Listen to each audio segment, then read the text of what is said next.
Hello students, तो business analytics unit number 4 के अंदर हम लास्ट क्लास में हमारा विजुअलाइजेशन का पार्ट कवर कर चुके हैं, जिसमें हमने डिफरेंट टाइप के जो है ग्राफ्स वगैरह हमने क्रिएट करना सीखा था, जैसे हिस्टोग्राम, बार चार्ट, इस टाइप के जो हमने सीख लिए थे।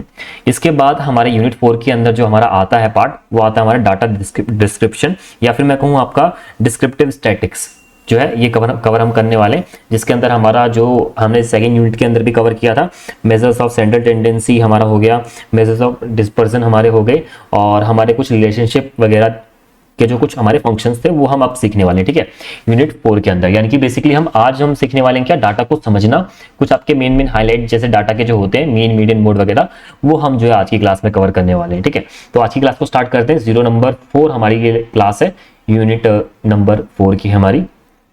इसको स्टार्ट करते हैं। इंट्रोडक्शन हम देख चुके हैं, विजुअलाइजेशन के अंदर ये सब हम देख चुके हैं लास्ट क्लासेस के अंदर। हम जो स्टार्ट करने वाले हैं आज, वो है हमारा डाटा डिस्क्रिप्शन। ठीक है, तो डाटा डिस्क्रिप्शन क्या होता है आपका, अगर मैं आपको बताऊं, आपको वेट हाईलाइट।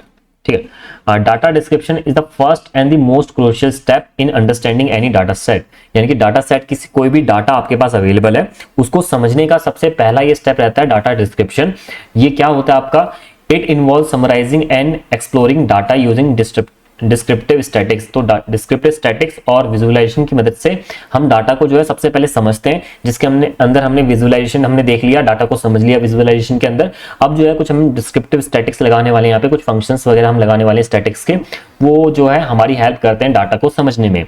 इनकी मदद से क्या होता है, हमें पैटर्न पता चलते हैं, ट्रेंड पता चलते हैं, और कुछ की फीचर्स जो है, कैरेक्टरिस्टिक्स जो है डाटा के, वो हमें पता चलते हैं। बेसिकली हमें ना, हमारे पास कोई भी डाटा है उसका एक आइडिया मिल जाता है हमें, कि हमारे पास कौन सा डाटा अवेलेबल है, क्या इसके अंदर अवेलेबल है। ठीक है, इस टाइप का आपको आइडिया मिल जाता है। तो इसके लिए हम डाटा डिस्क्रिप्शन के लिए क्या यूज करने वाले हैं, हम करने वाले डिस्क्रिप्टिव स्टैटिक्स, जिसके अंदर सबसे पहला पॉइंट आता है आपका मेजर्स ऑफ सेंट्रल टेंडेंसी। इसमें एक और चीज आती है मेजर्स ऑफ डिस्पर्सन, वो हम इसके बाद कवर करेंगे।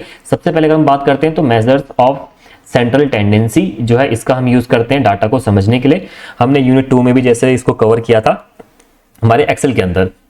होता क्या हमारा measures of central tendency, any data set can be analyse, summarise and its characteristics can be understood based on one of the most common statistical tools that is measures of central tendency.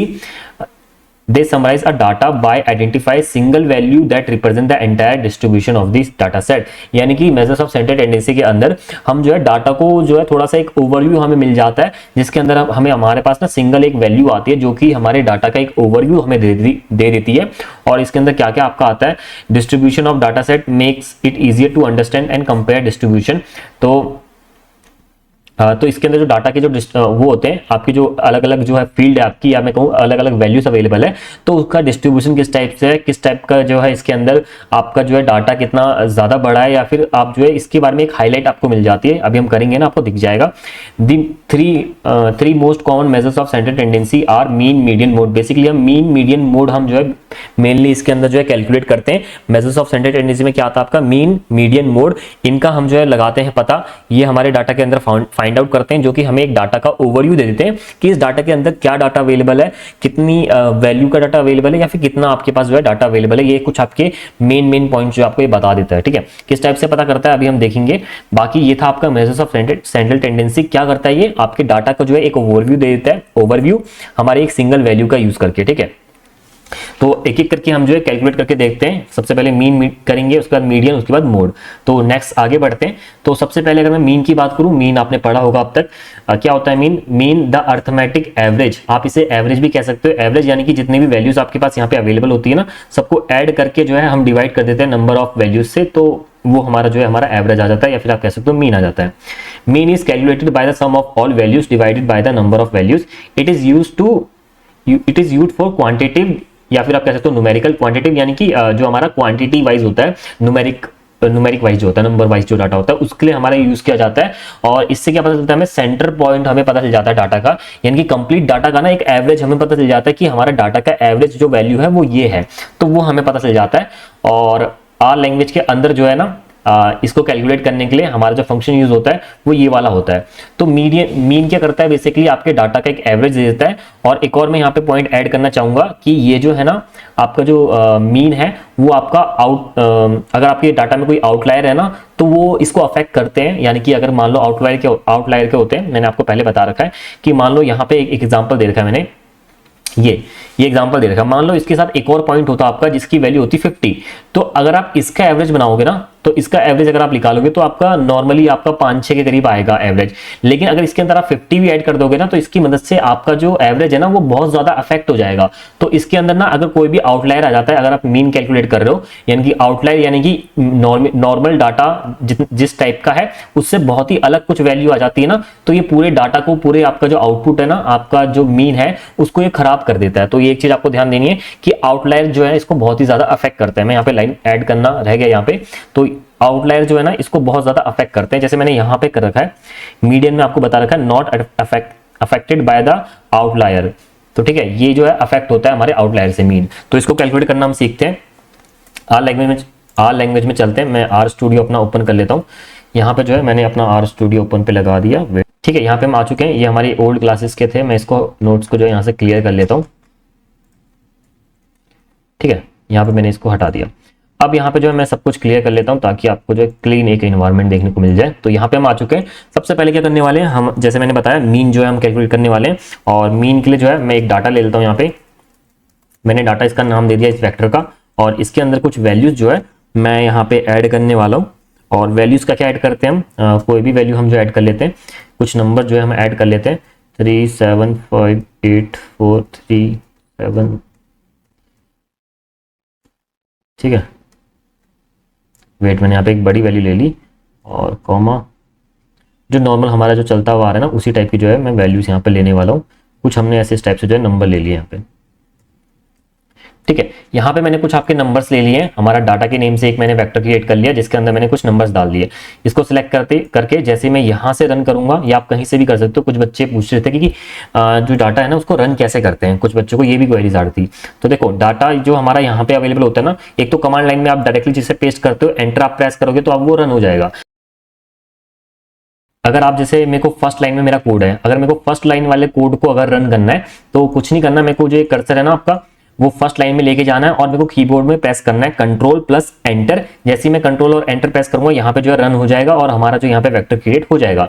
या फिर आप इसको select करने के बाद यहाँ पे run press कर सकते हो, उससे भी हो जाएगा।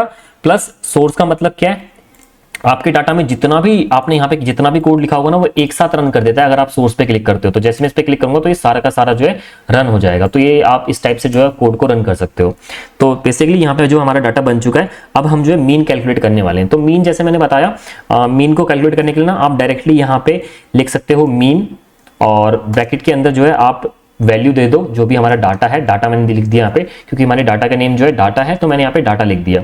कॉमा लगाने के बाद एक पैरामीटर, अगर आप सिंपली इसको रन करते हो ना तो ये भी आपका वर्क करेगा। अगर मैं डायरेक्टली आपको जो है यहाँ पे प्रिंट करके दिखाता हूँ, वेट, इसको मैं एक वैल्यू में स्टोर कर देता हूँ। यहाँ पे जो है मैं यहाँ पे लिख देता हूँ ए वेक्टर के अंदर इसको मैं स्टोर कर देता हूँ। और जैसे मैं इसको रन करता हूँ ना, रन मैंने जैसे मैंने किया यहाँ पे रन हो चुका है। और प्रिंट अगर मैं करता हूँ, प्रिंट हमारा ए, तो यहाँ पे देखोगे हमारा जो मीन है ना वो हमारे पास आ चुका है जो कि हमारा है 4.9। तो 4.9 हमारा मीन आ चुका है यहाँ पे।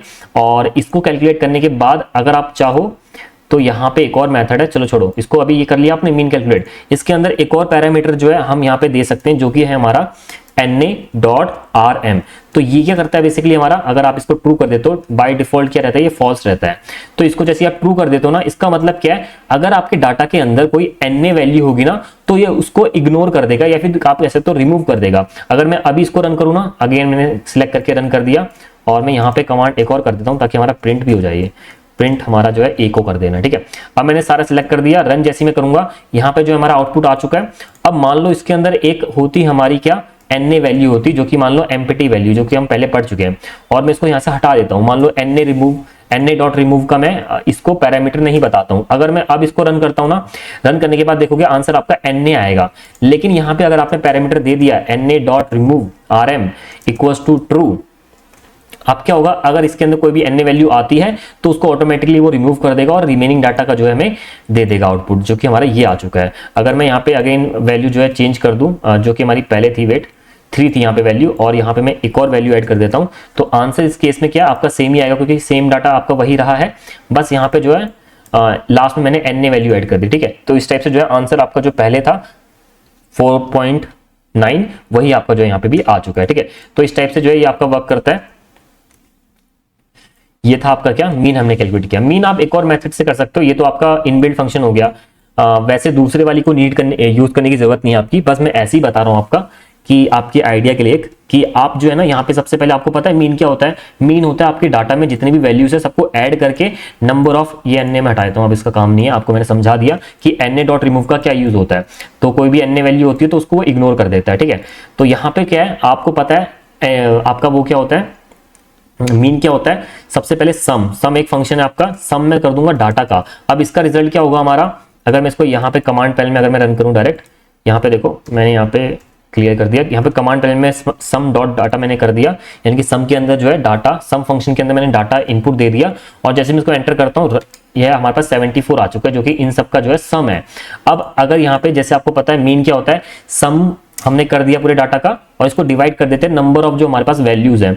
तो यहाँ पे कर सकते हैं, इसको हम डिवाइड कर देंगे हमारी लेंथ आपको फंक्शन पता होगा, लेंथ क्या करता है, हमारे जो वेक्टर हम देंगे ना, जो भी हम डाटा इसके अंदर देते हैं उसकी लेंथ हम, यानी कि उसके अंदर कितने वेरिएबल्स आपके, कितने एलिमेंट आपके अंदर है इसके अंदर, वो आपको दे देता है आउटपुट पे। तो यहाँ पे डाटा कर देता हूँ। तो मैंने क्या करा, इसको मैंने सम कर दिया, इसको मैं एक वैल्यू के अंदर स्टोर कर देता हूँ, बी इसके अंदर जो है स्टोर कर देता हूँ बी के अंदर, और यहाँ पे जो है लास्ट में इसको मैं प्रिंट कर देता हूँ, प्रिंट कर दिया बी को। अब मैंने क्या करा, यहाँ पे हमने सारे डाटा को पहले ऐड कर दिया और नंबर ऑफ जो जितने भी एलिमेंट है उससे मैंने डिवाइड कर दिया। तो अगर मैं इसको प्रिंट करता हूं ना, आप देखना आउटपुट क्या है 4.9, और अगर मैं ऊपर वाला हमारा यूज करता हूं इसको, जो हमारा इनबिल्ड जो फंक्शन है, तो भी हमारा 4.9। तो यानी कि इस टाइप से जो है आप कैलकुलेट कर सकते हो। मैंने आपको बस आइडिया के लिए बता रखा है कि यहाँ पे हमारा मीन ऐसे कैलकुलेट होता है, तो इन दोनों के लिए भी हमारे पास फंक्शन अवेलेबल है, जो कि आप सम अलग से लिख सकते हो, लेंथ अलग से लिख सकते हो, ठीक है। तो सम का फंक्शन मेरे को बताना था, इसलिए मैंने आपको जो है ये वाला मेथड भी बता दिया कि सम का फंक्शन भी हमारा एक अवेलेबल होता है, जिसकी मदद से हम जो है डाटा को सम कर सकते हैं, ठीक है। ये हमारे पास आ चुका है। अब जो है नेक्स्ट हम आगे बढ़ते हैं। मीन हमने कैलकुलेट कर चुके हैं हम यहाँ पे, मीन होप करता हूँ आपको समझ आ गया होगा, बहुत ही इजी है आपका, जैसे कि आपने देख लिया होगा। नेक्स्ट हमारा जो आता है मीडियन। मीडियन आपको पता ही होगा क्या होता है आपका, वेट, मीडियन होती है आपकी मिडल वैल्यू, ठीक है। Median is the middle value of the shorted data set, यानी कि जो भी आपके पास डाटा है ना, उसको शॉर्ट करने के बाद क्या मतलब है इसका, असेंडिंग ऑर्डर में, यानी कि पहले स्मॉल वैल्यू, फिर उससे बिग, उससे बिग, उससे बिग, उससे बिग, इस टाइप से जो है आप जब इसको असेंडिंग ऑर्डर में जो है कर देते हो डाटा को, उसके बाद जो मिडल में वैल्यू बन के आती है ना, यानी कि यहाँ से एक रिमूव कर दी, यहाँ से एक, यहाँ से एक, यहाँ से एक, ये मिडल की वैल्यू है, तो ये वाली जो है आपकी क्या रह जाती है, आपकी मीन हो जाती है, मिडल वैल्यू बेसिकली डाटा की, ठीक है। तो क्या होती है middle value, it is calculated as the central value of the data set,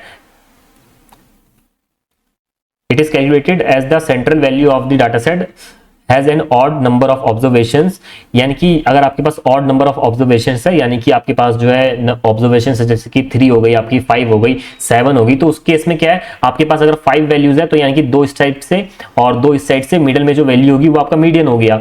इस केस में जो है आपका मिडल वैल्यू जो है मीडियन हो गया। लेकिन अगर आपके पास है वैल्यू, आपके पास इवन वैल्यूज है, यानी कि आपके पास है 4, 6, 8, यानी कि अगर मैं बात करूं 1, 2, 3, 4, 5, 6 वैल्यूज अगर आपके पास है, तो यहाँ पे कोई मिडल वैल्यू नहीं है, सिंगल एक। तो यहाँ पे आपका क्या होता है, यहाँ से एक रिमूव किया, यहाँ से एक, यहाँ से एक, यहाँ से एक, मिडल में 2 वैल्यू बच चुकी है। इनका जो मीन होगा ना आपका, जो इसका जो मीन होगा, मीन क्या होता है हमारा, दोनों वैल्यूज को ऐड कर दोगे आप, डिवाइड कर दोगे 2 से, तो हमारा जो है मीडियन निकल के आ जाएगा इस टाइप से, ठीक है। तो यहाँ पे क्या बता रहा है, वही आपको बता रहा है कि अगर जो मीडियन होता है ना, वो सेंट्रल वैल्यू होती है डाटा की, अगर आपका जो है ऑड नंबर ऑफ ऑब्जर्वेशंस है, या अगर आपके पास जो ऑब्जर्वेशंस है वो इवन नंबर ऑफ है, तो वहां पे जो है क्या होता है हमारा, 2 सेंट्रल वैल्यूज जो भी होती है उनका जो मीडियन होता है वही हमारा जो है यहाँ पे मीडियन बन जाता है। 2 सेंट्रल वैल्यूज का जो मीन होता है वही हमारा मीडियन बन जाता है। और ये जो है ना हमारा अफेक्ट नहीं होता है किसकी मदद से, आउटलाइनर्स की मदद से। यानी कि जैसे मैंने बताया था, ये कैसे अफेक्ट होता था आउटलाइनर से, कि इसके अंदर अगर आपके पास कोई एक्सट्रीम वैल्यू है बड़ी, या फिर एक्सट्रीम छोटी वैल्यू है, तो वो हमारे डाटा सेट को जो है, हमारे आउटपुट को जो है खराब कर देती है। लेकिन मीडियन के केस में, क्योंकि अगर मान लो कोई बड़ी वैल्यू आपके पास आ चुकी है, और बड़ी वैल्यू तो एंड में चली जाएगी, अगर आपकी छोटी वैल्यू होती है तो वो स्टार्टिंग में चली जाएगी, लेकिन हम जो लेते हैं, हम तो मिडिल की वैल्यू लेते हैं, तो इस केस में जो है आउटलाइनर्स जो होते हैं आपके, वो डाटा को आपके अफेक्ट नहीं करते हैं, ठीक है। और आर लैंग्वेज के अंदर मीडियन को कैलकुलेट करने के लिए सेम हमारा वही आपका जो है सिंटेक्स रहता है, बस यहाँ पे जो है मीडियन फंक्शन हम यूज करते हैं। तो यहाँ पे ये भी कैलकुलेट कर लेते हैं हम। यहाँ पे मैं आता हूँ और मीडियन कैलकुलेट करने के लिए m के नेम से एक वेक्टर बनाता हूँ, इसके अंदर मैं फंक्शन लगाता हूँ MEDIAN मीडियन, और डाटा को सिलेक्ट कर लेता हूँ डाटा, और जो है लास्ट में इसको प्रिंट कर देता हूँ मैं, प्रिंट हमारा m। ठीक है, इसको जैसे मैं रन करता हूँ, रन करने के बाद देखोगे हमारे पास 4 वैल्यू आ चुकी है। 4 हमारे पास क्यों आया? क्योंकि हमारे पास जो डाटा है, अब ये डाटा में अगर आप ऐसे इस टाइप से देखते हो, जैसे मैंने बता रखा है मीडियन आपकी मिडिल वैल्यू होती है, तो अगर आप यहाँ पे देखना जाओ ना, जैसे हमने अभी कैलकुलेट किया था, इसके अंदर कितनी वैल्यूज है, टोटल हमारी 15 थी, तो यानी कि 15 यानी कि 7 छोड़ने के बाद 8वीं वैल्यू हमारी ये होनी चाहिए 4। लेकिन अगर आप देखते हो 3 3 6 7 छोड़ने के बाद जो मिडिल वैल्यू हमारी आ रही है वो 3 है, लेकिन हमारा आउटपुट जो है हमारा 4 आया है। अब वो कैसे आया? क्योंकि जैसे मैंने बताया था मीडियन क्या होता है, मीडियन पहले डाटा को जो है सॉर्ट करना पड़ता है, यानी कि असेंडिंग ऑर्डर में, उसके बाद जो है हमारे उसमें जो मिडिल वैल्यू आती है वो हमारी मीडियन होती है। तो अगर मैं यहाँ पे शॉर्ट करूं, शॉर्ट के लिए आपको पता होगा फंक्शन होता है हमारा शॉर्ट, SORT। इसको जैसे मैं करूंगा, इसके अंदर डाटा दूंगा, तो यहाँ पे आप देखोगे हमारा इस टाइप से जो है असेंडिंग ऑर्डर में सारी की सारी वैल्यूज आ चुकी है।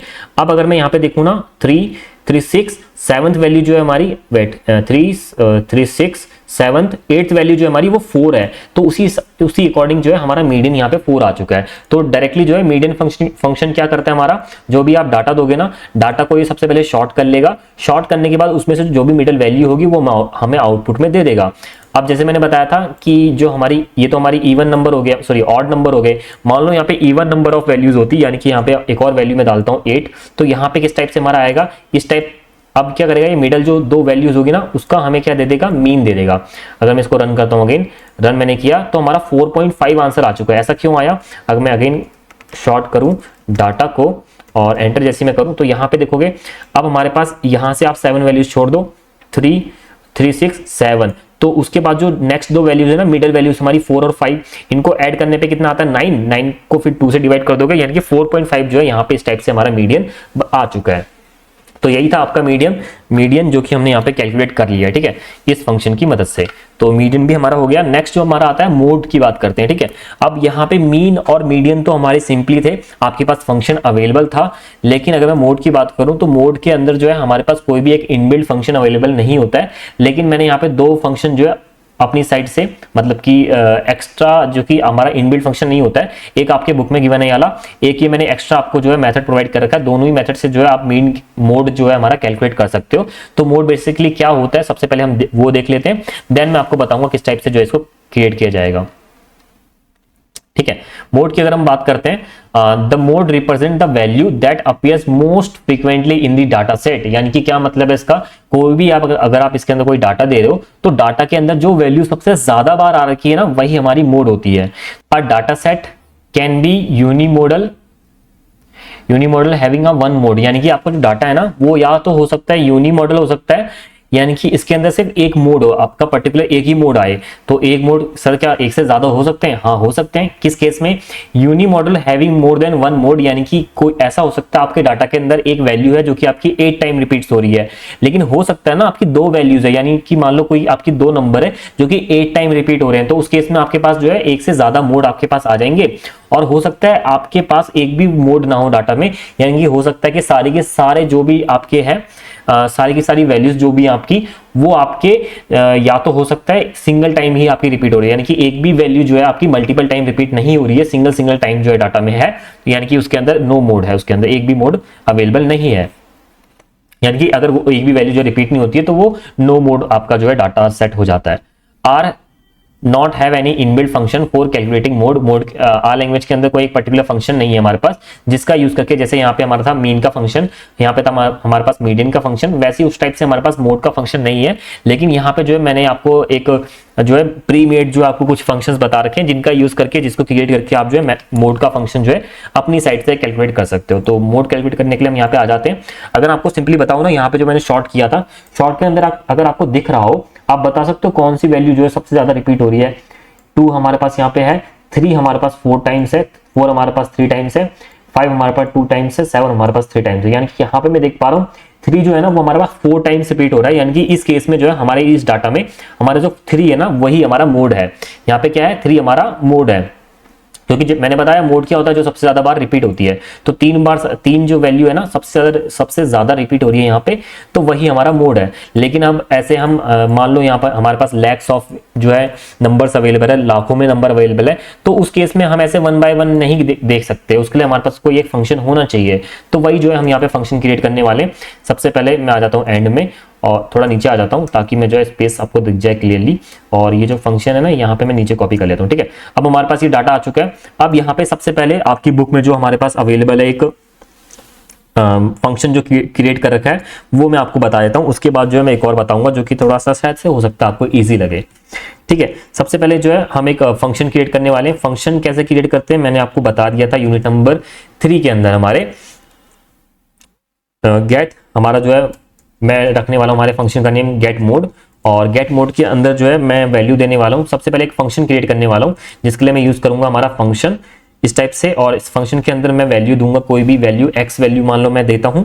और इसके बाद फंक्शन क्रिएट करने के लिए आपको ऐसे कर्ली ब्रैकेट्स के अंदर जो भी आपका, अब इसके अंदर आप जो इनपुट देने वाले हो एक्स, उसके साथ क्या ऑपरेशन करना है वो अब आप डिसाइड करोगे। ठीक है, तो यहां पे सबसे पहले हम जो है इस डाटा की पहले मैं फंक्शन क्रिएट कर लेता हूं एंड फिर मैं आपको जो है यूनिक, उसके बाद में जो है मैं आपको रन करके दिखाऊंगा किस टाइप से वर्क करता है।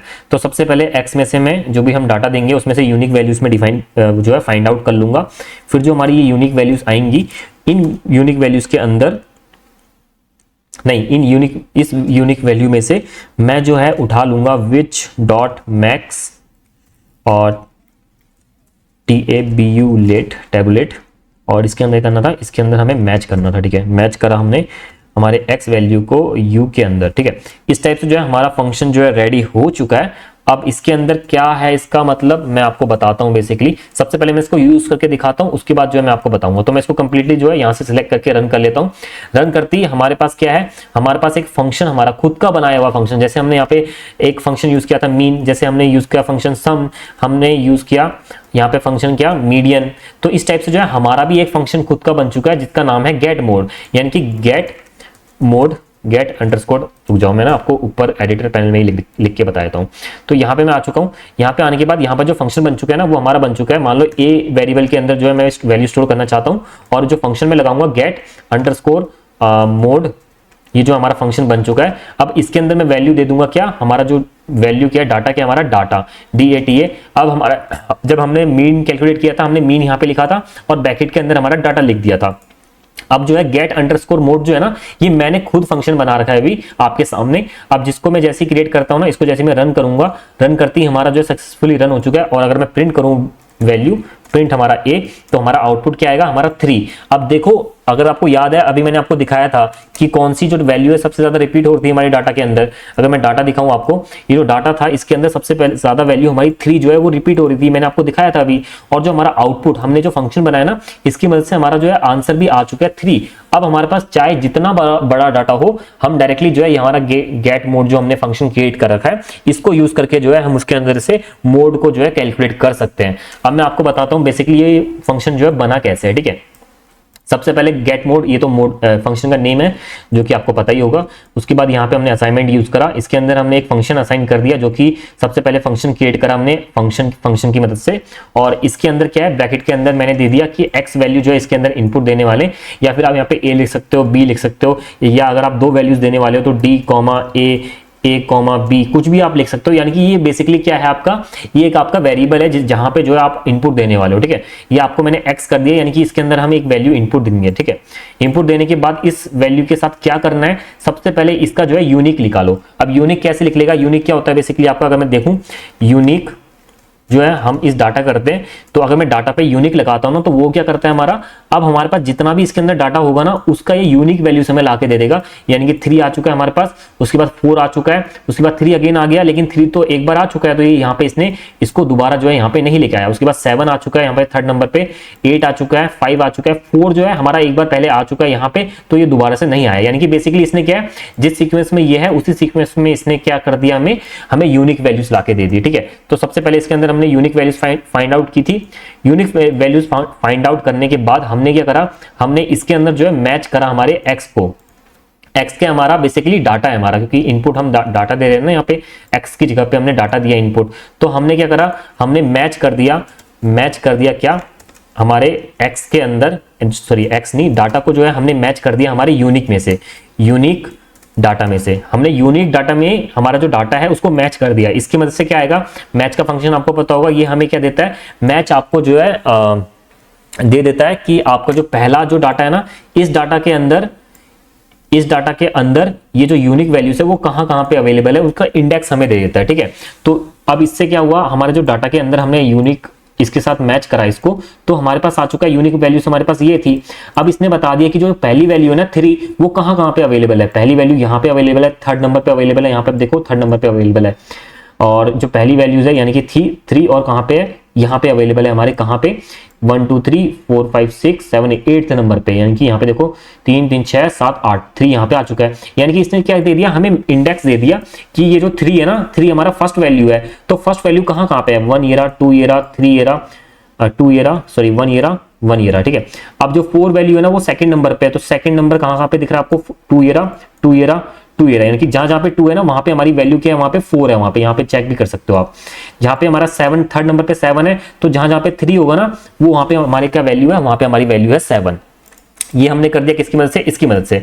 इसके बाद क्या करा, इसको हमने टैबुलेट कर लिया। टैबुलेट क्या करता है, जो हमने ये वाला फंक्शन क्रिएट कर लिया, अब इसके अंदर जो है हमने इसको एक और फंक्शन के अंदर डाल दिया जो कि हमारा टैबुलेट। टैबुलेट क्या करता है आपका, जैसे मैं अगर दिखाऊं, अगर टैबुलेट क्या करेगा, टैबुलेट ना इसको सम कर देगा। अब ये क्या करेगा, अब ये करेगा हमारा कि ये जो 1 है ना, यानी कि हमारा जो 3 है वो कितनी बार रिपीट हो रहा है, इसने इसको काउंट कर दिया, इसने बल्कि इसको काउंट कर दिया। जो हमारा 1 है ना कितनी बार हमारे पास आ रहा है, इस डाटा के अंदर 1 हमारा 4 बार अवेलेबल है, इस डाटा के अंदर 2 हमारा कितनी बार है, 3 बार अवेलेबल है, इस डाटा के अंदर, सॉरी इस डाटा के अंदर 3 कितनी बार है, 4 बार अवेलेबल है, इस डाटा के अंदर 4 कितनी बार है, 3 बार अवेलेबल है। वो इसने कहां से करा, इसकी मदद से करा। ठीक है, इसके बाद क्या करा इसने, उसके बाद हमने इसके में से उठा लिया विच मैक्स हमें जो है इंडेक्स दे देगा, कि जो सबसे बड़ी वैल्यू है ना उसका इंडेक्स दे देगा हमें, विच डॉट मैक्स। अगर मैं इसके अंदर फंक्शन लगा दूं तो यहाँ पे जो है हमारे पास इस टाइप से जो है हमारे पास आ चुका है कि जो फर्स्ट वैल्यू है ना, यहाँ पे जो फर्स्ट वैल्यू है वो हमारी सबसे ज्यादा बड़ी है। और उसके बाद क्या करा हमने, ये जो यू था ना हमारा यूनिक वैल्यूज, यानी कि जो हमारी ये यूनिक वैल्यूज थी, इसमें से हमने जो है फर्स्ट वैल्यू यहाँ पे हमने उठा ली। यानी कि मान लो हमने क्या करा, यू के अंदर में से इस टाइप से जो है फर्स्ट वैल्यू हमने ऐसे इस टाइप से उठा ली, जो कि हमारे पास, वेट, यू के अंदर में से, अच्छा यू तो हमारे पास है नहीं, तो हमारे पास क्या है, हमारे पास यूनिक ये था ना, ये इस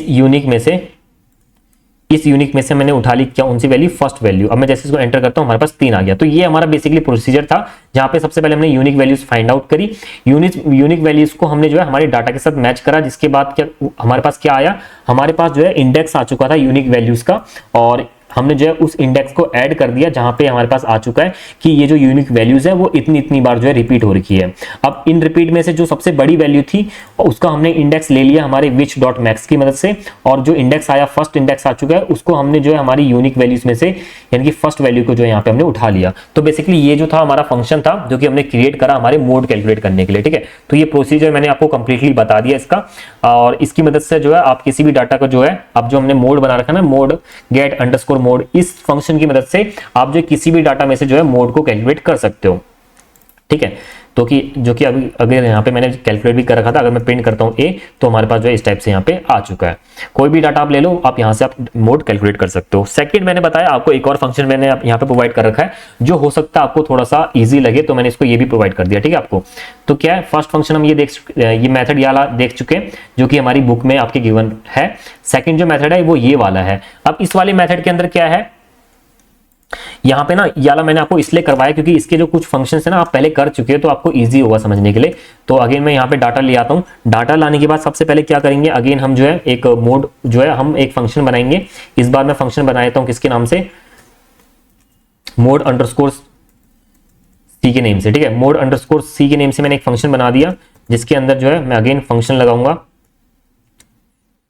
FUNCTION फंक्शन, और फंक्शन के अंदर मैं इनपुट दूंगा कोई भी वैल्यू, मान लो जैसे मैंने बताया था कुछ भी आप यहाँ पे लिख सकते हो। मैंने यहाँ पे ए लिख दिया। ठीक है, ए के नेम से मैंने डाटा बना रखा है, तो मैं यहाँ पे सी लिख देता हूँ। सी के नेम से कोई मैंने नहीं बनाया ना, ठीक है। कोई भी वेरिएबल नहीं है या फिर आप कह सकते हो वेक्टर नहीं है, तो मैंने यहाँ पे सी लिख दिया। सी लिखने के बाद अब जो है मैं फंक्शन बताने वाला हूँ। अब क्या करेंगे हम, पिछली बार हमने ये वाला प्रोसीजर जो है, ये वाले मेथड यूज किया था, लेकिन हम इस बार दूसरा करने वाले हैं, जहां पे सबसे पहले ये करेंगे, सबसे पहले हमारे पास जो भी डाटा होगा ना, उसको टेबल फंक्शन की मदद से उसके अंदर जो जो वैल्यू जितनी बार रिपीट हो रही है वो हम पता लगा लेंगे, और मैं इसके अंदर जो है सी दूंगा, क्योंकि हमारे पास जो है इनपुट में हम सी लेने वाले हैं, ठीक है। इसके बाद क्या करेंगे, हमने जो टेबल पे हमने कर दिया, और उसके बाद जो है एक और वैल्यू जो है मैं यहाँ पे क्रिएट करूंगा, बी वेक्टर में क्रिएट करूंगा। बी वेक्टर के अंदर जो है इसको मैं शॉर्ट कर दूंगा, और किसको, सी को हमारे डिक्रीजिंग ऑर्डर में ट्रू, और इसको इसके बाद क्या करूंगा मैं, इसके बाद मैं यहां पे जो है प्रिंट कर दूंगा, हमारा क्या प्रिंट कर दूंगा, हमारे जो भी हमारा आउटपुट आएगा बी के अंदर में से फर्स्ट वैल्यू, ठीक है। यहां पे भी आप प्रिंट का फंक्शन अंदर भी दे सकते थे यहाँ पे, खैर छोड़ो। तो यहाँ पे जो हमारा जो फंक्शन है सेकंड वाला फंक्शन यहाँ पे हमारा रेडी हो चुका है। सबसे पहले एक बार मैं इसको रन कर देता हूं, और यह रन करती हमारा जो फंक्शन है ना वो क्रिएट हो चुका है, और जो हमारा फंक्शन है किस नाम से है, हमारा है मोड अंडरस्कोर सी। अब इसके अंदर जो भी मैं डाटा देता हूं ना, मान लो मैं डाटा देता हूं DATA, डाटा मैंने जैसे दिया, एंटर जैसे मैं प्रेस करूंगा हमारे पास 9 आ चुका है, वेट 9, तो यहाँ पे गलत हो चुका है, यहाँ पे कहाँ पे मिस्टेक हुई है, टेबल को हमने करा और बी के अंदर में से शॉर्ट सी, अच्छा सॉरी, देखो यहाँ पे हमारी क्या गलती हो गई है, यहाँ पे आप देख पा रहे हो, यहाँ पे मैंने सी लिख दिया गलती से, यहाँ पे शॉर्ट जो करना है ना, हमारा जो टेबल बन के आ रखा है डाटा उसको करना है, ठीक है। तो इस टाइप से जो है हमारा ठीक हो चुका है ये। अब मैं अगेन इसको रन करता हूँ, ठीक है, अगेन मैं इसको रन करता हूं। तो इस बात का आपको ध्यान देना है, आप जो यहाँ पे इनपुट दो ना तो वो करेक्ट देना है। तो एक बार मैं इसको रन करके दिखाता हूं, उसके बाद मैं आपको बताता हूं कि किस टाइप से जो है यहाँ पे हमारा वर्क करा है इसने, ठीक है। तो यहाँ पे जो है मैं डाटा, जो हमारा फंक्शन है वो है हमारा मोड अंडरस्कोर सी। अब इसके अंदर जो डाटा देने वाला हूं मैं डाटा देने वाला हूं, और जैसे मैं रन करता हूं देखो हमारे पास आ चुका है आउटपुट, जो कि हमारा 3 है, और ये रिपीट कितनी बार हो रहा है, 4 बार हो रहा है रिपीट, ठीक है। तो यहाँ पे जो सेकंड फंक्शन मैंने बता रखा है वो आपको 2 वैल्यूज देगा, एक तो देगा वो वैल्यू जो कि रिपीट हो रही है, और वो कितनी बार रिपीट हो रही है वो आपको आउटपुट में मिल जाएगी, ठीक है। तो अब यह फंक्शन किस टाइप से वर्क करता है अब मैं आपको बताता हूँ, ठीक है।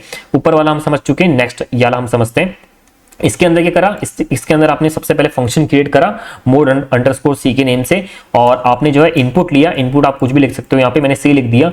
अब ये इनपुट लेने के बाद अब इस इनपुट के ऊपर क्या ऑपरेशन हम करने वाले हैं, सबसे पहले इनपुट को हमने क्या टेबल फंक्शन की मदद से हमने क्या कर दिया, इसके अंदर वैल्यूज जो है हमने काउंट कर दी। यानी कि अगर मैं दिखाऊं, हमने क्या करा, टेबल फंक्शन लगा दिया हमने। अगर हम डाटा पे लगाते हैं, डाटा पे, तो ये क्या करता है, हमारे डाटा के अंदर जो जो वैल्यूज है ना वो कितनी बार रिपीट हुई है वो आपको बता देता है। ये हमने लास्ट क्लासेस में भी कर रखा है, जबकि हम बार चार्ट बना रहे थे ना हमारे आर लैंग्वेज के अंदर, तब हमने वाला फंक्शन यूज किया था, आपको पता होगा। हमने देखा था कि एक क्लास के अंदर कितनी कार्स आपकी अवेलेबल है, या फिर इस टाइप से जो हमने देखा था कि एक क्लास के अंदर कितनी कार्स आपकी अवेलेबल है, ठीक है, हर क्लास की कितनी कार आपके पास अवेलेबल है। तो इसी की मदद से हमने जो है टेबल फंक्शन की मदद से हमने क्या कर दिया, यहाँ पे हमने बता दिया कि 2 जो है कितनी बार इसके अंदर रिपीट हो रहा है, 3 कितनी बार इसके अंदर रिपीट हो रहा है, 4 कितनी बार रिपीट हो रहा है, 5 कितनी बार रिपीट हो रहा है, वो हमने टेबल फंक्शन की मदद से पता लगा लिया।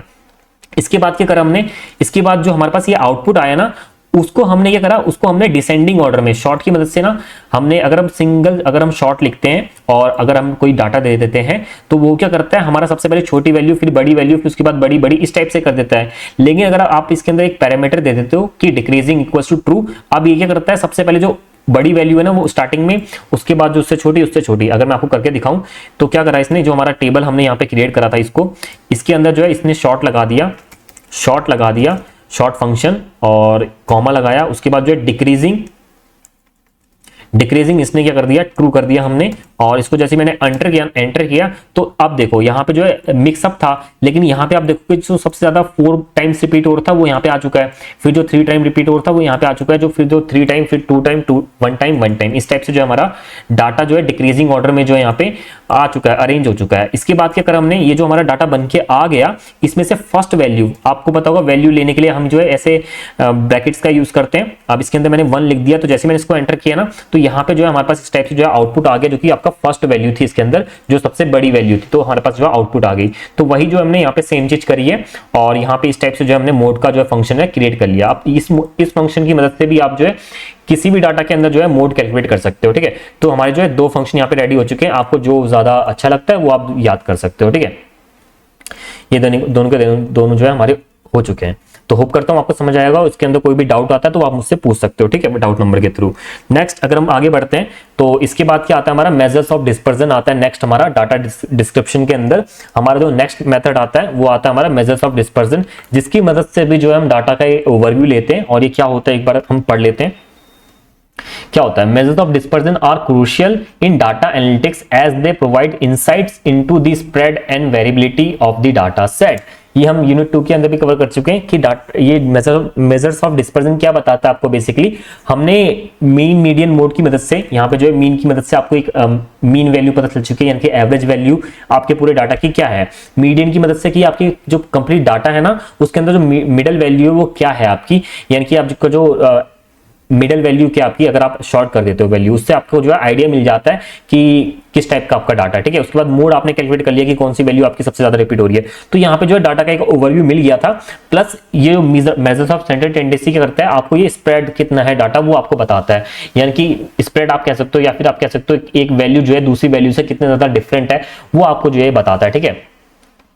वो कैसे बताता है, measures of dispersion are crucial in data analytics as they provide insight into the spread and variability of the data set. Spread यानी कि कितना फैला हुआ है आपका डाटा, वेरिएबिलिटी यानी कि एक वैल्यू जो है दूसरी वैल्यू से कितना ज्यादा डिफरेंट है वो आपका जो है ये बताता है measures of dispersion.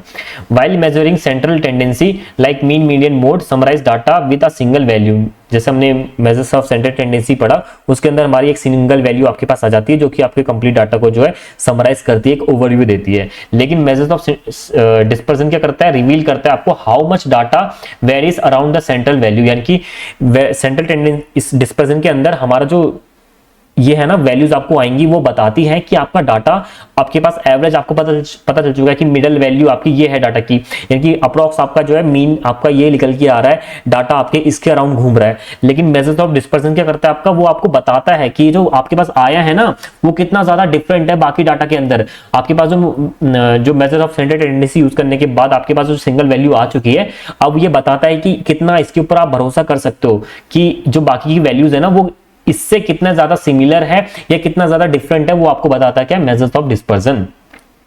Offering more comprehensive understanding, ज्यादा कॉम्प्रिहेंसिव उससे बेटर जो है आपको अंडरस्टैंडिंग देता है ये डाटा के बारे में। Measures of dispersion is useful for understanding variability, कितना डिफरेंट है, कंपेयरिंग डाटा सेट को कंपेयर करने के लिए, आइडेंटिफाइंग आउटलायर्स को आइडेंटिफाई करने के लिए, डाटा रिलायबिलिटी इससे बढ़ जाती है ताकि आपको पता चल जाता है कि जो वैल्यू है ना इस पे कितना हम भरोसा कर सकते हैं। हमारे जो मेजर्स ऑफ सेंट्रल टेंडेंसी के अंदर जो हमारे पास वैल्यू आई उस पर हम कितना ज्यादा भरोसा कर सकते हैं वो आपको पता चल जाता है किसकी मदद से, मेजर्स ऑफ डिस्पर्जन की मदद से। और क्रिएट कर देता है ये बेस हमारे एनालिसिस के लिए। आगे जो एनालिसिस हम करने वाले जो भी हम करेंगे इस डाटा के ऊपर उसके लिए आपको जो है ये बता देता है कि हाँ भाई ये डाटा करेक्ट है, इसके ऊपर आप भरोसा कर सकते हो। तो मेजर्स ऑफ डिस्पर्जन के अंदर सबसे पहला जो मेथड आता है वो हमारा रेंज। रेंज क्या करता है basically, range is the difference between maximum and minimum value in the data set. यानी कि कोई भी डाटा आपके पास अवेलेबल है उसके अंदर जो मिनिमम और जो मैक्सिमम वैल्यू का जो डिफरेंस होता है वही आपका क्या होता है, रेंज होती है। इसके अंदर रेंज आपको पता ही होगा कि 1 से लेकर 10 तक, यानी कि इसके अंदर 10 वैल्यूज है, 20 से लेकर 25 तक यानी कि 15 वैल्यूज है, वही आपकी रेंज होती है कि इसके अंदर कितनी जो है रेंज आपका जो है डाटा कितना लेंथ का है basically. Although range is easy to calculate but is sensitive to outliers, यानी कि आउटलायर्स की ये जो है इसको आउटलायर्स को बहुत ही ज्यादा अफेक्ट कर देते हैं हमारे डाटा को, ठीक है। तो इसको जो है कैलकुलेट करके देखते हैं। हम यहाँ पे आ चुके हैं हमारे आर स्टूडियो के अंदर। यहाँ पे जो है सबसे पहले हम एग्जांपल लेने वाले हैं जिसके लिए जो है एक वेक्टर हम क्रिएट करेंगे। मैं बना देता हूँ वेक्टर किसके नाम से, अगेन मैं डाटा के नेम से ही बना देता हूँ। डाटा के नेम से मैंने बना दिया, इसके अंदर वैल्यूज मैंने स्टोर कर दी, मान लो 20, 30, 40, 50, 60, मान लो ये कुछ वैल्यूज मैंने यहाँ पे इसके अंदर जो है स्टोर कर दी है। और इसको जैसे ही मैं रन करता हूँ यहाँ पे रन करती जो है हमारा यहाँ पे डाटा आ चुका है जिसके अंदर 20, 30, 40, 50, 60 जो है हमारा डाटा है। अब यहाँ पे जो है रेंज कैलकुलेट करने वाले हैं। तो रेंज कैलकुलेट करने के लिए सबसे पहले जो है नॉर्मली जो ट्रेडिशनली आपने स्टैटिक्स में पढ़ा होगा, सबसे पहले क्या करते थे हम मैक्सिमम वैल्यू लेते थे, उसमें से मिनिमम वैल्यू जो है माइनस कर देते थे। तो यहाँ पे अगर आप इस टाइप से आप करना चाहते हो तो वो भी आप कर सकते हो। यहाँ पे जो है ए वेक्टर के अंदर जो है मैं आंसर स्टोर कर देता हूँ और यहाँ पे करूंगा सबसे पहले मैक्सिमम वैल्यू जो है मैं पता लगा लूंगा हमारी डाटा की। तो मैक्सिमम फंक्शन max फंक्शन की मदद से मैं किसी भी डाटा की जो है मैक्सिमम वैल्यू पता लगा सकता हूँ। तो यहाँ पे अगर मैं कमांड पैनल पैनल में डायरेक्टली, अगर मैं कंसोल पैनल में अगर इसको रन करता हूं कि मैक्स हमारा डाटा, तो जिसको जैसे रन करता हूं हमारे पास जो 60 आंसर आ चुका है, यानी कि सबसे बड़ी वैल्यू क्या है 60 है। अगर मैं मिनिमम फंक्शन यूज करता हूं min डाटा, और जैसे मैं इसको एंटर करता हूं 20 जो कि हमारी मिनिमम वैल्यू है वो हमारे पास आ चुकी है। ठीक है, अब यहां पे करने वाला हूं मैक्सिमम वैल्यू इस फंक्शन से हमारे पास आ जाएगी, माइनस में कर दूंगा इसमें से मिनिमम वैल्यू जो कि हमारी इस फंक्शन से आ जाएगी, और इसको जो स्टोर कर दूंगा मैं ए के अंदर, और मैं देन प्रिंट कर दूंगा हमारे ए को। अगर मैं इसको रन करता हूं, रन करती आप देखोगे हमारे पास जो रेंज है हमारे पास आ चुकी है 40। वो उसने कैसे करा, 60 में से 20 को माइनस कर दिया, तो हमारी जो रेंज आ गई, हमारी रेंज आ गई, वो हमारे आगे कितनी आ गई 40 आ गई। तो रेंज की हमारी जो 60 यानी कि हमारा जो डाटा है ना वो 20 से स्टार्ट है और वो 60 पे जाके एंड है, यानी कि जो हमारी रेंज है इसके बीच का जो गैप है वो हमारा 40 का है। तो वही हमारा क्या है, रेंज होता है। तो यहाँ पे मैंने बता दिया, इस टाइप से जो है हमारे रेंज को जो है कैलकुलेट किया जाता है मैक्सिमम में से जो है मिनिमम वैल्यू को माइनस करने के बाद, और ये जो हमारी आ जाती है क्या, रेंज आ जाती है। ठीक है, तो ये हो गया आपका रेंज। नेक्स्ट जो आता है आपका वेरिएंस। वेरिएंस क्या होता है आपको आपने पढ़ा होगा पहले भी, या फिर मैंने बता भी रखा है। Variance is the measures of deviation from the mean, यानी कि ये बताता है बेसिकली आपका जो मीन आपने कैलकुलेट कर रखा है ना, उसके कंपैरिजन में जो आपकी बाकी की वैल्यूज है ना वो कितनी ज्यादा डिफरेंट है, या फिर आप कह सकते हो कितनी ज्यादा दूर है, कितनी ज्यादा फैली हुई है, वो आपको ये बताता है। How far each data values data points is from the mean और ऑन एवरेज, यानी कि ये क्या कहता है आपको कि आपने जो मीन कैलकुलेट किया यहाँ पे, जैसे मैंने बताया था डिस्पर्जन क्या बताता है आपको कि डाटा पे कितना आप रिलाई कर सकते हो। आपने यहाँ पे क्या कैलकुलेट कर लिया, चेंज की, हाँ यहाँ पे क्या कैलकुलेट कर लिया कि आपके जो कंप्लीट डाटा का जो मीन है ना, यानी कि आपके पास एक एवरेज आ चुका है कि इसके अंदर जो एवरेज वैल्यू है वो इतनी है, लेकिन हो सकता है कि उसके अंदर कुछ आउटलायर्स हो या फिर कोई और दिक्कत हो जिसकी मदद से जो है आपका मीन गलत आ रहा हो। तो वो आपका जब क्या बताता है, ये आपका वेरिएंस बताता है कि आपको जो बाकी का जो डाटा है ना वो आपकी जो मीन से कितना ज्यादा जो है डिफरेंट है, कितना आप रिलाई कर सकते हो इसके ऊपर, कितना भरोसा कर सकते हो, वो हमारा वेरिएंस बताता है। ये क्या बताता है, मीन से जो हमारी डाटा बाकी की वैल्यूज है ना वो कितनी ज्यादा सेपरेट है, वो आपको बताता है। A large variance indicates greater variability, यानी कि जितना बड़ा जो है आपका वेरिएंस आएगा उतना ही ज्यादा जो है आपका जो डाटा है वो फैला हुआ है, यानी कि मीडियन से उतना ज्यादा दूर है, उतना ही कम आप उसके ऊपर रिलाई कर सकते हो। In the data, variance is expressed in square units which makes it harder to interpret directly, यानी कि ये जो इसके अंदर जो हमें आउटपुट मिलता है ना वो हमें स्क्वायर वैल्यूज मिलती है, यानी कि जितने भी आपकी जो है रहने वाला डाटा उसका जो है स्क्वायर होके आपको जो है एज अ आउटपुट मिलता है। तो इसको इंटरप्रिटेट यानी कि इसको समझना या फिर आप कह सकते हो इसको समझाना, इसको जो है मुश्किल हो जाता है इसको। ठीक है, वेरिएंस की अगर हम बात करते हैं तो इसको कैलकुलेट करने के लिए सिंपली जो है हमारा स्टैटिक्स में जो है याला फॉर्मूला जो है यूज होता है, जहां पे आपको पता ही होगा, यानी कि सारी की सारी वैल्यूज को हम ऐड कर देते हैं, यहाँ जो साइन है सिग्मा का, और यहाँ पे करते हैं हर एक वैल्यू, इसके अंदर जितनी भी वैल्यूज है ना सबसे पहले 10 को जो है माइनस करेंगे, 10 में से जो है मीन माइनस करेंगे उसका स्क्वायर कर देंगे, और प्लस इसमें कर देंगे क्या 20 में से मीन माइनस करेंगे उसका स्क्वायर कर देंगे, 30 में से माइनस करेंगे स्क्वायर कर देंगे, और सबको जो है ऐड कर देंगे और अपॉन में कर देंगे नंबर ऑफ आइटम्स माइनस में n, यानी कि जितने भी इसके अंदर वैल्यूज है, यानी कि यहाँ पे कितनी है 5 माइनस 1 यानी कि 4 से इसको डिवाइड कर देंगे। तो ये कुछ आपका जो है स्टैटिक्स में आपने फंक्शन मतलब कि फॉर्मूला आपने ये पढ़ा होगा, लेकिन हमारा जो है आर लैंग्वेज की बात कर रहे हैं तो आर लैंग्वेज के अंदर जो हमारा यूज होता है तो ये वाला यूज होता है। सिंपली आपका 1 लाइन कमांड है आपका, हम कैलकुलेट करके देखते हैं। यहाँ पे जो है रेंज कैलकुलेट कर चुके हैं हम। रेंज करने के बाद यहाँ पे जो है हम वेरिएंस करने वाले, वेरिएंस वैल्यू जो होने वाली है हमारी, ये हमने वेक्टर क्रिएट कर लिया। इसके अंदर क्या रहने वाला हमारा फंक्शन, वो है सिंपली VAR। अब हमारे डाटा को सिलेक्ट कर देना है, डाटा मैंने लिख दिया, सिंपली हमारा ये फंक्शन है VAR, और ब्रैकेट के अंदर क्या है डाटा सिलेक्ट कर देना है। अब मैं इसको प्रिंट कर दूंगा, हमारा प्रिंट हमारा क्या कर दो वेरिएंस अंडरस्कोर वैल्यू। अब मैं इसको जो है प्रिंट कर देता हूँ, मतलब कि इसको रन कर देता हूं। इसको मैंने सिलेक्ट करा और जैसे मैं रन करूंगा यहाँ पे जो है 250 जो है हमारा यहाँ पे वेरिएंस आ चुका है हमारे पास निकल के। ठीक है,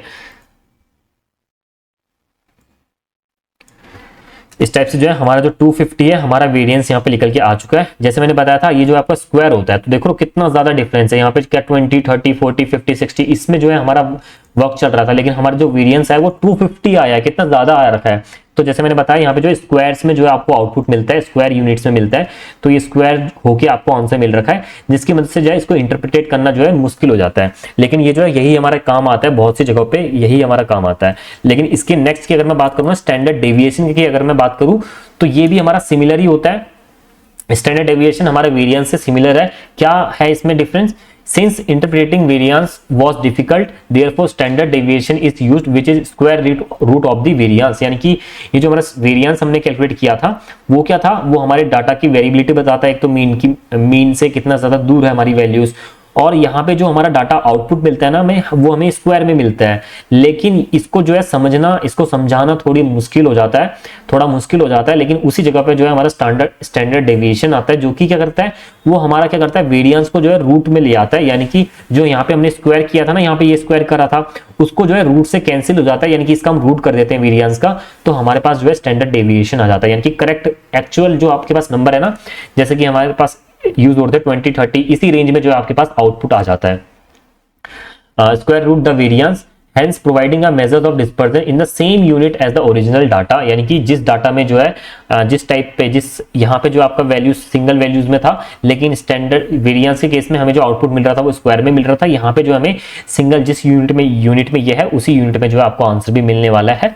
a smaller standard deviation means the data points are closer to the mean. यानी कि जैसे मैंने बताया था लास्ट इस यहाँ पे कि अगर ज्यादा अगर आपका रहता है वेरिएंस, यानी कि आपके जो मीन से जो बाकी की वैल्यूज है ना वो ज्यादा डिफरेंस पे है, लेकिन अगर आपका कम होता है यानी कि उतनी ही ज्यादा वो पास है वैल्यूज।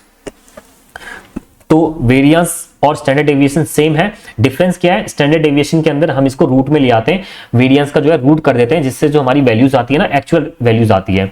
यहाँ पे वेरिएंस के केस में आपके पास जो आउटपुट रहता है ना, वो हमारे पास स्क्वायर रूट में रहता है। यानी कि अगर आपकी वैल्यूज है इंचेस में, तो इंचेस स्क्वायर हो जाएगा, सेंटीमीटर स्क्वायर हो जाएगा, इस टाइप से। लेकिन यहाँ पे क्या है, यहाँ पे ऑटोमेटिक डायरेक्टली जो है आपको जो है आंसर सेंटीमीटर्स में मिलेगा, इंचेस में मिलेगा, जो आपकी वैल्यूज है ना उतने में ही आपको आंसर मिलेगा। ठीक है, तो इसके लिए भी बेसिकली आपका फंक्शन क्या है, एस डी सिंपल आपका फंक्शन है, सिंगल लाइन। और यहाँ पे जो है कैलकुलेट करते हैं हम, यहाँ पे मैं वेक्टर क्रिएट कर लेता हूँ एस डी वैल्यू, और इसके अंदर जो है मैं स्टोर कर देता हूँ स्टैंडर्ड डेविएशन ऑफ हमारे डाटा का हमारा स्टैंडर्ड डेविएशन, और फिर मैं प्रिंट कर दूंगा यहाँ पे हमारा क्या, स्टैंडर्ड डेविएशन की वैल्यू। अब मैं इसको जैसे ही रन करता हूँ ना, यहाँ पे जो है इसको मैं रन करूँ अगर, तो यहाँ पे जो है स्टैंडर्ड डेविएशन हमारे पास आ चुका है 15.8। अब आप देख लो कितना ज्यादा डिफरेंस है, यहाँ पे कितना ज्यादा डिफरेंस है 250 और 15.8 में। तो मेनली हमारा जो है ये डिफरेंस है आपका, कि आपका जो मीन वैल्यू है ना, मीन जो था इस डाटा का, उससे हर वैल्यू जो है 15 एवरेज हमारी जो है 15 जो डिजिट है उतनी ज्यादा दूर है। यानी अगर यहाँ पे जो मीन आपका जो भी आता है, जैसे अगर मैं करता हूँ मीन हमारा जो आता है यहाँ पे डाटा का 40 आ चुका है, तो फर्स्ट वैल्यू क्या है 20 हमारी 40 से कितने ज्यादा दूर है, यानी कि 20 स्टेप्स दूर है, यानी कि इसमें डिफरेंस 20 का है। लेकिन यहाँ पे हमारे पास जो एवरेज है वो 15.8 है, क्योंकि इससे डिफरेंस कितना रहेगा हमारा 10 रहेगा। तो इसको सबसे जो डिफरेंस रहेगा ना उसको इसने डिवाइड कर दिया, तो एवरेज जो डिफरेंस आ चुका है ना वो हमारे पास 15.8 आ चुका है। तो इसको जो समझना जो है बहुत इजी है स्टैंडर्ड डेविएशन के केस में। वही वेरिएंस के केस में हमारे पास जो बड़ी बड़ी वैल्यूज आ जाती है, जिसको समझना बहुत ही ज्यादा मुश्किल हो जाता है, तो वहीं पे जो है हमारा स्टैंडर्ड डेविएशन यूज होता है। तो हमारे ये 3 मेथड हो चुके हैं मेथड्स ऑफ डिस्पर्जन में, जहां पे सबसे पहले हमें रेंज कैलकुलेट करते हैं, रेंज से हमें पता चलता है, वेरिएंस से हमें पता चलता है, स्टैंडर्ड डेविएशन से हमें पता चलता है क्या, वेरिएबिलिटी का।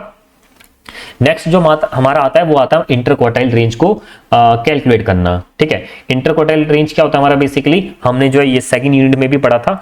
इंटरक्वार्टाइल रेंज क्या करता है आपके पास कोई भी डाटा अवेलेबल है, डाटा में से जो आपका जो फर्स्ट 25th पोजीशन होगा ना, मतलब 25% जो डाटा रहेगा, अगर मैं दिखाऊं यहाँ पे,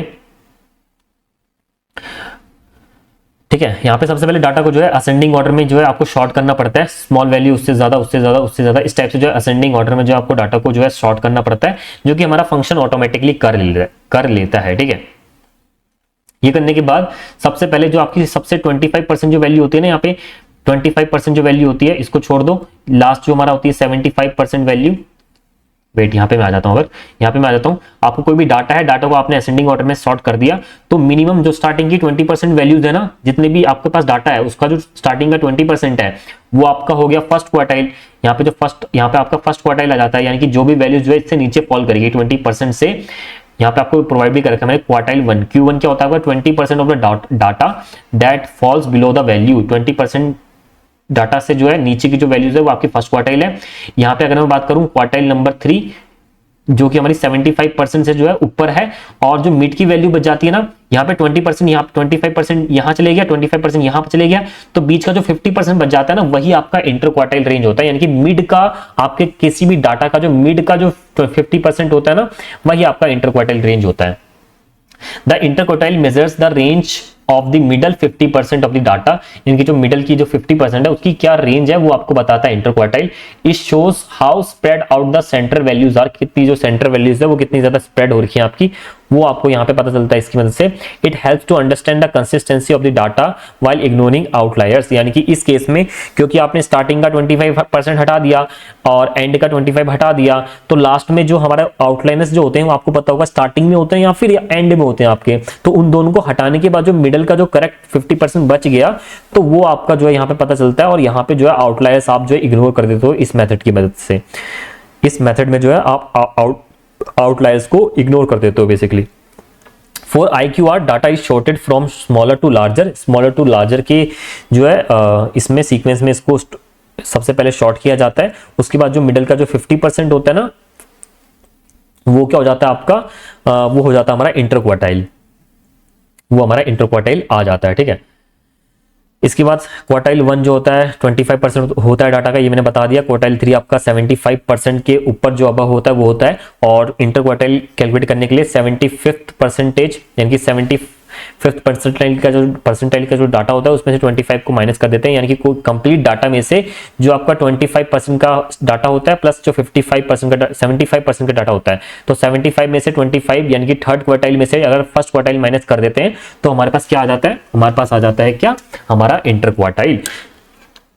किस टाइप से वर्क कर रहा है, यहाँ पे जो बेसिकली आप रेंज ही कैलकुलेट कर रहे हो, जैसे कि हमने रेंज में कैलकुलेट किया था ना, हमारा जो टॉप वैल्यू थी, जो मैक्सिमम वैल्यू थी, मैक्सिमम वैल्यू में से आपने जो स्मॉलेस्ट वैल्यू थी वो आपने माइनस कर दी।